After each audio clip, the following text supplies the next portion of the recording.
Go'zalim ona qizim, qosh ko'zi xuddi o'zim, ta'rifga yo'qdir so'zim, mana muslima qizim.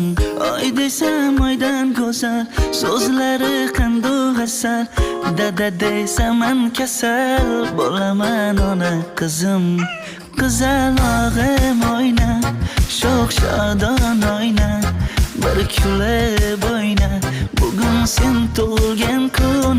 Ona qizim oyna, sho'x shodon oyna, bir kulib oyna, bugun sen tug'ilgan kun.